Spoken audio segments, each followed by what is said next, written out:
अरे अब सुंदर खूबसूरत बीवी की चाह किसे नहीं होती, लेकिन क्या हो जब बीवी की खूबसूरती ही पति के लिए सर दर्द बन जाए। देखिए जरा।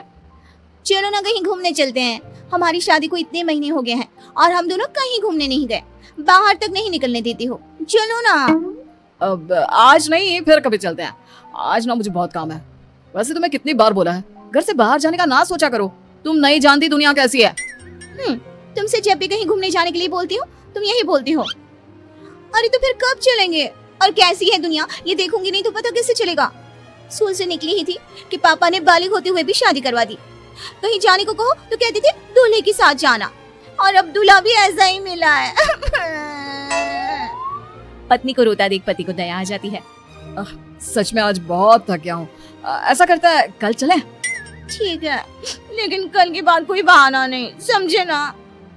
पति परेशान रहता है, सोचता है भला की खूबसूरत बीवी को अगर बाहर ले जाएगा और कहीं दुनिया की नजर लग गई तो, अरे कोई मेरी बीवी को बहला कर मुझसे दूर कर देगा तो क्या। अगले दिन दोनों पति पत्नी घूमने जाते हैं तो उन्हें कुछ आस पड़ोस की औरतें दिखती है। अरे आज दीपक और उसकी लुगाई की सवारी कहाँ जा रही है? अरे आज तो गली में चांद निकल आया, वो भी दिन में। और कहाँ घूमने जा रहे हैं? शादी हुई इतने महीने हो गए तो सोचा आज एक साथ घूमने चले। क्यों, गलत है क्या उसमें? अरे इतनी सुंदर बीवी के होते हुए कोई कैसे घूमने न जाए? आखिर पूरे गांव को भी तो दिखाना है कि गांव की सबसे खूबसूरत बीवी मेरी है। क्यों दीपक, सही कहा ना? नहीं काकी, ऐसी कोई बात नहीं है। कौन अपनी बीवी की खूबसूरती की नुमाइश करता है? अरे तो क्या हुआ अगर वो सबको दिखाना चाहता है। वैसे भी हर आदमी की किस्मत थोड़ी ना होती है दीपक की किस्मत जैसी कि सबसे खूबसूरत लड़की उसकी बीवी बन जाए। काकी ऐसा ना बोलो, मैं जितनी खूबसूरत हूँ ना, मेरा दीपक उतना ही समझदार और सुलझा हुआ है। उसने मुझसे शादी मेरी खूबसूरती देखकर थोड़ी ना की थी, अपने लिए मेरा प्यार देखकर किया। क्यों दीपू, सच कहा ना मैंने? हाँ बिल्कुल सच मेरी बुलबुल। कुछ दिनों बाद पति अपने दफ्तर काम पर जाता है। मैंने सुना है वो अपना दीपक नहीं है, उसकी शादी हमारे गांव की सुंदरी कोमल से हुई है। क्यों सच्ची? ऐसी बात है तो दीपक की तो लॉटरी लग गई। अरे क्या किस्मत है उस लड़के की, इतनी अच्छी नौकरी और घर में सुंदर सी छोकरी। अरे लड़के की तो लाइफ सेट है। किस्मत चमक गई है दीपक की शादी के बाद से। अरे कैसे ना चमके, सब कोमल की वजह से, नहीं तो तुम्हें लगता उसे कोई पूछता भी होगा। हाँ ये तो सही कहा, जिसकी बीवी कोमल जैसी हो उससे कौन बात नहीं करना चाहेगा। अरे पता नहीं कब हमें बुलाएगा खाने में। दीपक अपने साथ काम करने वालों की बातें दूर से सुन रहा था। उसे अजीब सा फील होता है कि लोग उसके बारे में क्या क्या बात कर रहे हैं। बात तो सही है, कल तक मेरे घर क्या मुझसे बात भी कोई नहीं करना चाहता था, लेकिन जब से शादी हुई है हर किसी को दीपक के घर आना है, उसे अपने घर बुलाना है। यार मेरी पहचान क्या मेरी बीवी से ही रह जाएगी? शाम को, सुनो ना दीपक, बाजार चलते हैं, वो कुछ ना घर का सामान लाना था। मैं अभी तैयार होकर आती हूँ। क्यों, तैयार ही तो हो, और कितना तैयार होगी? और क्या है जब देखो बाहर भागने की लगी रहती है। क्यों? हाँ मुझे टाइम नहीं है, तुम खुद ही चले जाना। दीपक का रवैया अब तो बीवी के लिए इतना गंदा हो जाता है कि उसकी बीवी परेशान सी रहने लगती है। कुछ दिनों बाद, सुनो दीपक, मेरी माँ बहुत बीमार है। मैं सोच रही थी अगर कल तुम मुझे मेरी माँ के वहाँ छोड़ आती तो। वैसे भी अब मन नहीं लगता मेरा इस घर में, न जाने तुम्हें क्या हो गया है। हाँ बेटा, कल ऐसा कर बहू को उसके मायके छोड़ा। आजकल बहू काफी गुमसुम सी रहने लगी है, बच्ची ही तो है और तू भी तो वक्त नहीं देता। लेकिन माँ मुझे काम है, मुझे दफ्तर भी जाना है, और क्या जरूरत है वहां जाने की? क्या तेरा काम बहू से ज्यादा जरूरी है? क्या हो गया है बेटा, क्यों तू ऐसा हो गया है?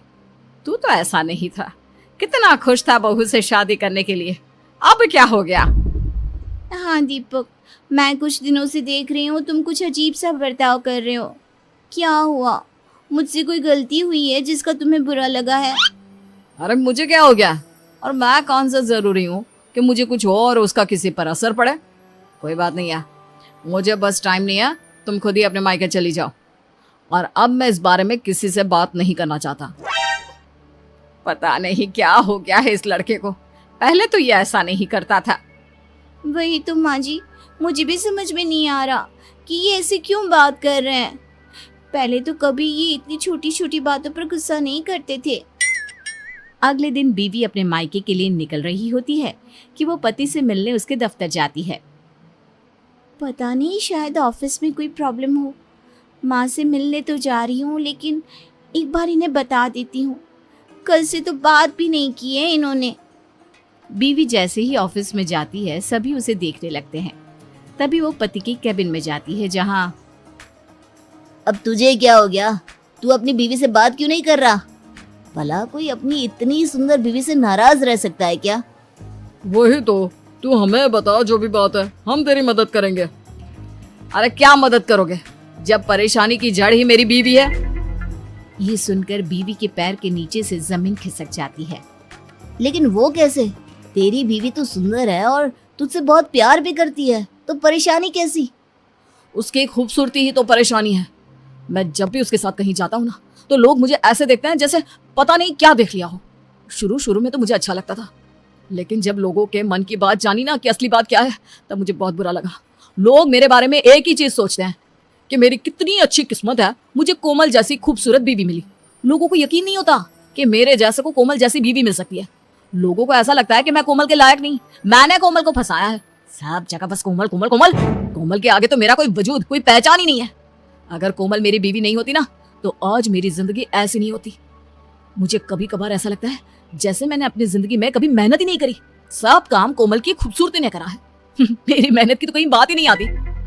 कोमल पति की बात सुनकर रोने लगती है। तभी उसके दोस्त की नजर कोमल पर पड़ती है। अगर सारी परेशानी की जड़ मैं ही हूँ, तो मैं अपना चेहरा प्लास्टिक सर्जरी से खराब करवा लेती हूँ। हाँ हाँ, यही ठीक होगा। और अच्छा ही हुआ तुमने सुन लिया, वरना मैं तुम्हें ये सब कभी नहीं कह पाता। कोमल वहां से जाने लगता है कि रुकिए भाभी, कैसी बात कर रही हैं आप? सभी दोस्त मिलकर पति को समझाते हैं और फिर मुझे माफ कर दो।